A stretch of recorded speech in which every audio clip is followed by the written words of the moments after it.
want you guys to do exactly what I say, okay? Exactly what I said. Put both hands up. All right, now make a fist with both hands. Put your left arm down. Put your right hand to your chin. No, chin. Not chin. Now my question to you is, what person are you? Are you the person that's negative? Whenever you see something, you see a situation, you look at the negative aspect of it. Are you like the second guy that lets it marinate a little bit, walks around, and then figures out a creative solution? I'll tell you right now, I'm just like the second guy. Okay, just because somebody says it hasn't been done, doesn't mean that it can't be done. Got it? Got it. Good. The way I look at it, why would I want to be the best on the basketball court and not be the best in the classroom? Why would I want to be the best in one part of my life and not be the best in all aspects of my life? And the answer for me is I don't. I try to excel at anything that I do. Not only can you work hard, but you got to work smart. And that goes for anything in life. You have to work smart, just like in school. You got to work smart in school. If you have a job, you have to be smart in that job. Now, you guys are looking at me like, all right, well, what does this have to do with me? I'll tell you. Because when I was your age, when I was in middle school, when I was in high school, I was just like you guys. Matter of fact, I was probably worse than you guys. Nobody would have looked at me when I was in junior high, middle school, or high school and said, you see that kid right there? He's going to play in the NBA. And then after that, he's going to be on ESPN. Now, what they really would have said, they would say, you see that guy over there? No, not him. No, not him either. No, the one that just fell into the locker. He's going to be lucky to get out of high school. But see, it didn't matter to me what anybody else said I was going to do. It didn't matter to me what other people said that I couldn't do, because I knew deep down inside what I had in me. And I knew that I could work harder than everybody else, and I could make those sacrifices. When people look at me, all they see is the glitz, the glam, the fame.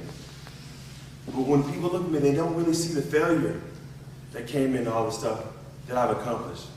So I'll be honest with you guys. I'm one big failure. I have failed more than any of you guys could imagine.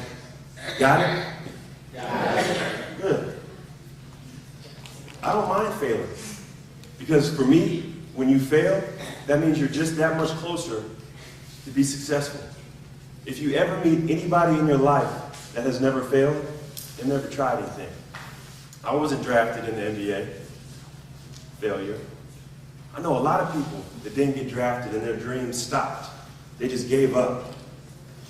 But see, when I didn't get drafted, I looked at myself and I said, you know what? These teams are trying to tell me something, other than the fact that I wasn't good enough to play in the NBA. And they did it loud and clear. They did it in all caps. You know what caps are when you're telling your homeboy, your homegirl, something you want to make sure they understand. You text it to them, leave me alone, in caps. That's what they told me, in caps. You're not good enough to play in the NBA. But instead of getting upset, instead of crying and pouting in my room, I looked at myself in the mirror and said, look, they're just telling me that I'm not good enough for the NBA. So I'm going to go and I'm going to rededicate myself to basketball, and I'm going to improve my skills, and I'm going to play in the NBA. So I did just that. I took that negative, and I made it into a positive. Those failures that I had many of them. But I never let any failure knock me down. Successful people, they know the relationship between failure and success. You can't have one without the other. You can't be afraid to fail. You can't be afraid to take that shot, whether it be basketball, school, life. You can't be afraid of rejection. Because I use that rejection, any rejection that I would get. So, okay, I might have done that wrong. Let me come back a different way. Let me try it from a different angle.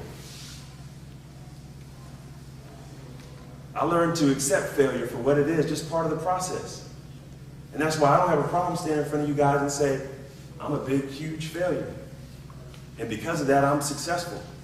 If you want to be successful in life, you must surround yourself with successful people.